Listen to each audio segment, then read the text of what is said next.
Hello and welcome to This Is. Today, you're the host. Excuse me, we're the hosts of the brand new talk show, hit radio personalities, Austin and Matt. We have had a voicemail box set up for a little while now, where you, dear viewers, can leave us a message letting us know what problems, concerns, or questions you might have, and we're going to answer it live here on the show. Matt and I have no idea we what we're about to listen have not listened to a single one of these. You're going to see our reaction live in real time. So we prompted you guys and said, hey, give us your most embarrassing tech stories. All right, let's go for Matthew. Hey, this is Matthew from Tennessee. So my weirdest tech story is that one of my horses decided to eat my sister's phone. Okay, hold on. I'm already invested, Matthew. What if the horse learned how to use Bluetooth now? I don't think that's what happened. About 10 minutes later, while I'm on the scooter, I'm getting a call from my sister's phone while it's still inside of the horse. For all you naysayers who think this isn't possible, I answer it and all I hear is girl. Just like, crap, man. This ain't what I need while I'm dropping a dish. we're only halfway through this call. Okay, so let's just think about this, right? Yep. The logistics. So the horse eats the sister's phone. Got it. Once the horse swallows the phone, somehow that phone has called Matthew. Sure, we'll go with that. Okay, Have you never licked your phone and accidentally pressed the button? I've never. Okay, yeah, sure, we'll go with that. About 3 days later, it comes out the bum and then still on the call for some reason. Wait, hold on. Okay, Cap, Matthew. Cap. No. You're trying to now say I'm a naysayer. you're trying to say that your sister's phone has 3 days of battery life I'm inside saying a horse? no way, ho hey. So we're gonna draw a detailed drawing here about how this would work. That is one very embarrassing tech story. Is it embarrassing? When I'm dropping a deuce, I don't want my sister's phone inside a horse calling me, okay? That's just embarrassing. But at least it came out the other end. I think the embarrassing part of the story would be like, yeah, my sister still uses that phone to this day. I mean, if it's still good, wash it off. Let's go. Next up, we've got a call from Colton. Hi, my name's Colton. My most embarrassing tech story would probably be when I bought a very cheap $30 stacked monitor arm on Amazon. And I put my monitors on it, and I was showing it to my brother on my desk. I was shaking my desk a little bit, saying, man, this thing's real sturdy. I think I know this is Until both monitors fell off and broke.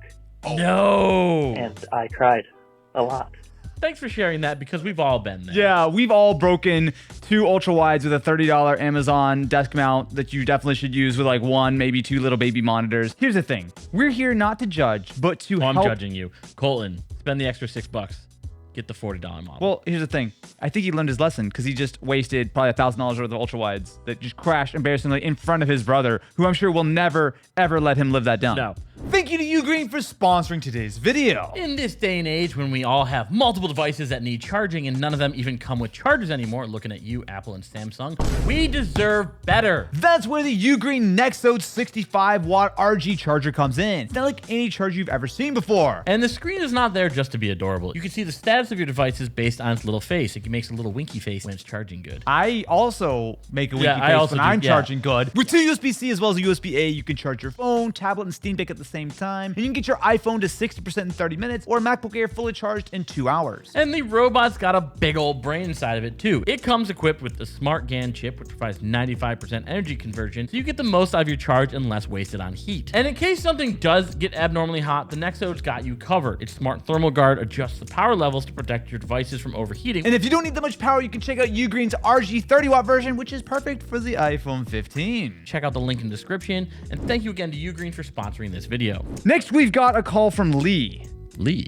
Hi, my name is Lee, and Hi, Lee. I used to work at a computer repair shop, and Oh, no. years ago, this guy brought an old iMac in. So I'm taking it apart, I'm pulling out the screen, pulling the hard drive out, replacing it, and as I'm in there, I noticed the iMac is super dusty inside. My dad does woodworking, and I thought it was wood shop dust, and I thought to myself, oh, this is weird. Let's just pause right here. What We're is gonna the dust? take guess. Yeah, we gotta take a guess. I have a fucked up one. Okay, go for it. This is grandma. Holy shit, Matt. Kinsey, if I get this right, I get 4 points. There's no points in this game. This isn't a game, but I still get 4 points. And he just looked at me, cocked his head, and then just said, oh, no. That's my son's computer. He has really bad eczema.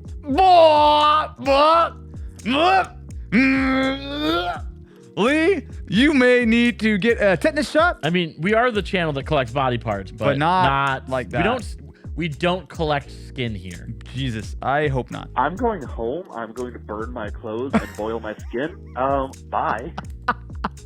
Thank you very much, Lee, for sharing this intimate moment of when you were accidentally covered in some kid's skin dust while repairing a computer. As we all know, computer repair people have a difficult job and never, ever, ever look at the hard drive. Ever, for any reason. All right, let's see what John said.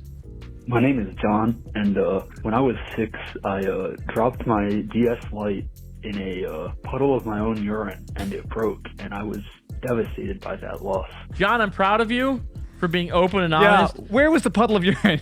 just, Urine tends not to puddle. yeah, where was that, perhaps? You were 6, so you're... That does remind me that I am missing waterbed. But I don't think that reminds me of anything. do you ever think about how now that we have IP ratings, it's just, how many more devices do you think have been peed on ever since we got IP ratings? Thank you very much, John. We appreciate your contribution to the cause. Maybe keep your DS away from urine from now on. All right, next we've got David. Hey, this is David in Minnesota. When I was an undergrad, I lost my media player around campus and had to shamefully post to my college's Facebook group. Has anyone seen a Zune around campus? Okay. The embarrassing part here, well, besides just owning a Zune in the first place, is that this story took place in 2014. The more I don't have a Zune in my life, the more I miss it. If it's good enough for Star-Lord, it's good enough for you, David. Yes, I did get a message along the lines of, oh, I was wondering who the hell still had a Zune. All's well that ends well, David. This is not an embarrassing be- story. It's a triumphant story. Being an embarrassed little tech boy worked out in your favor. You got your media player back. I'm glad that you guys feel comfortable with us to open up and admit that you own a Zune. It's a safe place. All right, next up we've got Steven.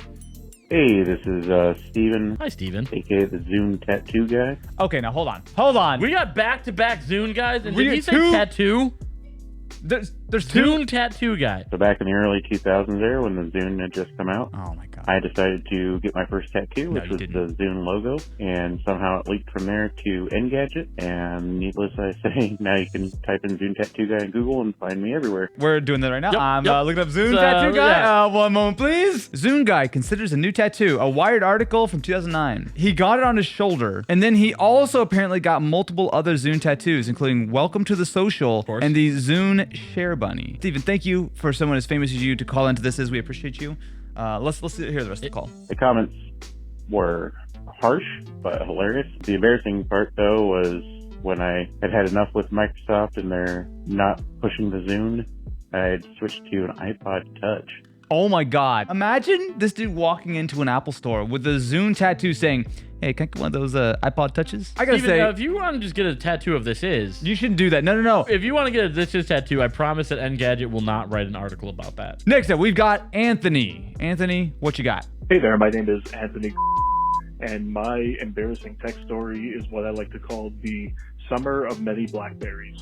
That is the greatest name for a summer I've ever heard. The Summer of Many How many Blackberries are we talking, you think? How is that not an A24 film? I'm going to go, he said many? Yeah. 3. To me, that's several. How many All right, Blackberries can one guy... it's one. in a summer? 2 is a couple. 3 is several. Many, I'm going to go 5. Okay, I say 3. There was this one summer where I had to constantly keep on buying a Blackberry because I got myself this new swimsuit. This is quite a summertime story. I know you want to look good, but you don't look like James Bond. You don't need the Speedo coming out of the water there. It's perfectly fine to get a pair of board shorts that have a zipper on them for this exact reason. But you should take your phone out before you get in the water. And I would put my current phone, which was a Blackberry, in my swimsuit with the zippers, forget that it was in there, and always walk How into do the you pool. forget that you had a Blackberry? I went through about 4 Blackberries. Oh my god, he actually did 4. They You had forget- a full QWERTY keyboard, unlike any other phone of this current generation. There was lots of others. Name a single phone in 2023 that has a QWERTY keyboard. We're here not to judge, but to... I fully am judging. I'm not judging. I'm here to just impart some wisdom. If I ruin my phone once, I'm gonna feel like a moron. Well, you know what? It's okay, though. It's a safe place you can share. And I think that's one of the most embarrassing things that I've ever said to anybody on the internet. So do with that information what you will. Cheers. Anthony, thank you very much Cheers, for sharing. Anthony. Here's the thing. We can actually thank Anthony for at least an extra year of Blackberry's life. He bought enough Blackberries that summer to keep the company in business for at least a little while longer. Thank you very much for the call, my friend. Next. Hi, my name is Anne. My embarrassing tech moment happened when my daughter lost her phone and we found it 3 days later in a puddle in the rain. Your daughter sounds clumsy. My husband informed me that he had stuck the phone in the oven on a low temp to dry it out. Completely forgetting that piece of information, I proceeded to preheat the oven. Wait.